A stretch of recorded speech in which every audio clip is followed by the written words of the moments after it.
Doctor साहब, मेरी शादी को 15 साल हो गए हैं, लेकिन मुझे फिर भी 1-2 माह बाद इस्लाम हो जाता है। दूसरा ये कि मैं अपना अज़वाजी ताल्लुक़ कभी-कभी निभाता हूँ। शादी के शुरू में अन्नी डाली हुई थी, लेकिन अब कभी-कभार पे बात आ गई है। इसकी क्या वजह है? इसका कोई नुकसान तो नहीं? सबसे पहला क्वेश्चन है कि आपको महीने या 2 महीने के बाद इत्तिलाम आ जाता है, ये बिल्कुल नॉर्मल है। अगर आपको हर मंथ भी इत्तिलाम आता है तो ये बिल्कुल नॉर्मल है, क्योंकि आप खुद ही कह रहे हैं कि आप जो अपना अज़वाजी ताल्लुक़ है वो कभी-कभी निभाते हैं, तो इसकी वजह भी हो सकती है। सेकंड क्वेश्चन जो आपका था कि शादी के स्टार्ट में तो आपने अन्नी डाली हुई थी। अच्छा, सब भी शादी के स्टार्ट में अन्नी ही डाल के रखते हैं, फिर बाद में क्यों डाउन हो जाते हैं? क्योंकि आपका लाइफ़स्टाइल ऐसा हो जाता है। आपकी डाइट, आपकी स्लीप और आप फिज़िकल एक्टिविटी आपकी नहीं होती।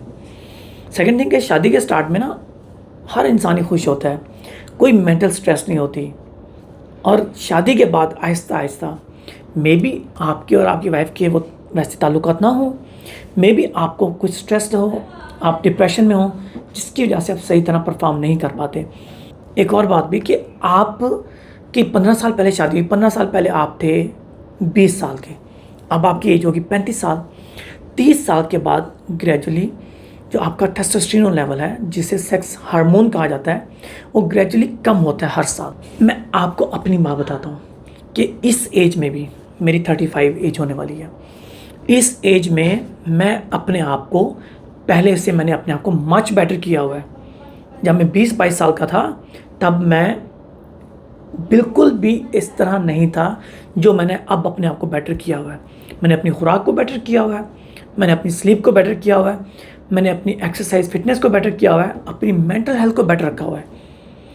ये नहीं है कि 30 साल के बाद अगर आपका टेस्टोस्टेरोन डाउन हो रहा है तो आप बिस्तर में डाउन हो रहे हैं, या आप कभी कभार हम बिस्तरी कर रहे हैं। आप अपने आप को इतना फिट रखें कि 35, 40, 45 में भी आप बिल्कुल पहले जैसा परफॉर्म कर पाएँ। इसके लिए आपको अपना लाइफस्टाइल बेटर करना पड़ेगा, आपको अपनी स्लीप बेटर करनी पड़ेगी, आपको फिजिकल एक्टिविटीज़ करनी पड़ेंगी, और आपको अपनी स्ट्रेस लेवल को मैनेज करना पड़ेगा। तो आप बिल्कुल वैसे ही परफॉर्म कर पाते जिस तरह आपने स्टार्ट में अन्नी डाली हुई थी। अब आप उससे ज़्यादा अन्नी डाल सकते हैं अगर आप सिर्फ इन चीज़ों को फोकस कर लें। और सेकंड क्वेश्चन जो था वो था, डॉक्टर साहब मेरी शादी हो गई है लेकिन मुझे सेक्स नहीं करना आता, सही तरीके से नहीं करना आता। मेरी एज 19 साल है और इनकी वाइफ की एज इनसे बड़ी है। तो इस पे मैं कंप्लीट वीडियो बना दूंगा कि पहली रात का सेक्स किस तरह होता है, किस तरह करना चाहिए। बहुत इम्पॉर्टेंट है, लोगों को इस चीज़ का आइडिया नहीं होता स्टार्ट में। और अगर आप, पहली बात है कि मियाँ बीवी दोनों को टाइम लगता है एक दूसरे को सीखने में, समझने में। सेक्स को सीखने में भी टाइम लगता है। आपको नहीं पता कि आपकी वाइफ के सेंसिटिव पॉइंट्स किधर हैं, वो आपको आहिस्ता आहिस्ता पता चलेगा जब आप दोनों आपस में क्लोज़ होते हैं, आप दोनों आपस में शेयर करते हैं कि मुझे इस तरह अच्छा लगता है, आप अपना शेयर कर देंगे आपको इस तरह अच्छा लगता है, तो फिर आहिस्ता आहिस्ता ही आपको करने का तरीका आएगा। नंबर थर्ड जो कि क्वेश्चन मैंने आप लोगों को बताया कि मुस्लिम शावर, बहुत सारी गर्ल्स मुस्लिम शावर का यूज़ करती हैं अपने आप को सेल्फ प्लेजर देने में, कि वो मुस्लिम शावर चलाकर दूर से प्रेशर से अपनी वजाइना पर पानी डालती हैं और अपने आप को डिस्चार्ज करती हैं, अपने आप को ऑर्गेज़म देती हैं। इस तरह करने से, जिस तरह कुछ गर्ल्स फिंगर्स यूज़ करती हैं, कुछ गर्ल्स वेजिस यूज़ करती हैं, और कुछ गर्ल्स टॉयज़ यूज़ करती हैं अपने आप को सेल्फ प्लेजर के, और फिर कहती हैं कि हमें शादी के बाद कोई इशू तो नहीं आएगा। बहुत बड़े इश्यूज़ आएंगे। आपको शादी के बाद बिल्कुल भी सेटिस्फाइड नहीं हो पाएंगे अपने हस्बैंड के साथ। ऑफ कोर्स आपकी वजाइना लूज़ फील करेगी। अब जिस तरह ये कहती हैं सर हम वो मुस्लिम शावर यूज़ करती हैं, उसके यूज़ करने के बाद हमें ऐसा फील हो रहा है कि हमारी वजाइना लूज़ हो गई है, तो ऑफ कोर्स इतने प्रेशर से आप पानी उस पर डाल रही हैं, तो आपको क्यों नहीं फील होगा कि आपकी वजाइना लूज़ हो गई है। आप फर्स्ट ऑफ ऑल कि शादी आप कितनी लेट हो रही है, शादी से पहले आप जो जो चीज़ें अपनी सेल्फ प्लेजर के लिए यूज़ कर रही हैं, तो ऑफ कोर्स शादी के बाद आपको इश्यूज़ क्रिएट होंगे। शादी के बाद आप प्लेजर नहीं ले सकते अपने हस्बैंड के साथ। मोस्टली केसेस में ऐसा होगा। आपको सेम, आपका ब्रेन इस चीज़ का, आपका ब्रेन कंफर्ट जोन में है, आपका ब्रेन इस चीज़ का एडिक्ट हो चुका है जिस चीज़ों से आप सेल्फ प्लेजर ले रही हैं।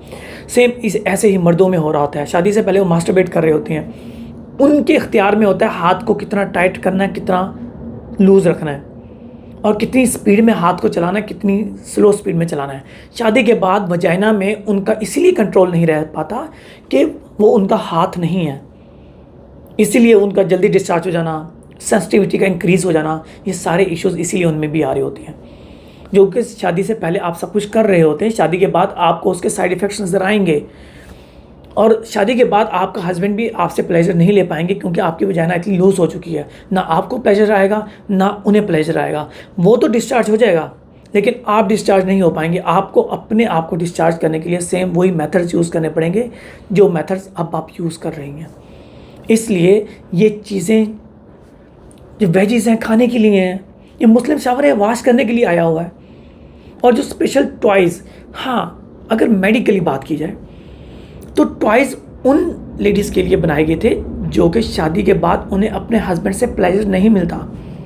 लेकिन इस टॉयज़ का अगर मिस यूज़ कर रही हैं, शादी से पहले आप लोग यूज़ कर रहे हैं, ऑफ कोर्स आपकी वजाइना लूज़ होगी, आपको इसी से ही सारी ज़िंदगी फिर आपको इन्हीं टॉयज़ पे ही गुजारनी पड़ेगी। चाइना के अंदर लोग करते हैं, टॉयज़ यूज़ कर रहे हैं। 70 to 80% लोग टॉयज़ पे चल रहे हैं। यहाँ प्रॉपर टॉयज़ की शॉप्स हैं जहाँ से आप जाकर टॉयज़ लेते हैं अपने सेल्फ प्लेजर के लिए। मर्दाना जनाना हर तरह के टॉयज़ मिलते हैं यहाँ से। तो ये किसी हद तक उन लोगों के लिए ठीक है जिनकी शादी हो चुकी है, वो दोनों एक दूसरे को प्लेजर नहीं दे पा रहे, वो टॉयज़ यूज़ करते हैं। और ये बिल्कुल नॉर्मल है। यहाँ पूरी दुनिया के अंदर, यूरोप कंट्रीज़ में चले जाएँ, चाइना के अंदर आ जाएँ, यहाँ बिल्कुल नॉर्मल है ये चीज़ें। बाकी अगर आपका कोई भी क्वेश्चन है आप मुझसे क्वेश्चन पूछ सकते हैं। कमेंट सेक्शन ओपन है आप लोगों के लिए। अपना ख्याल रखिएगा। Take care. अल्लाह हाफिज़।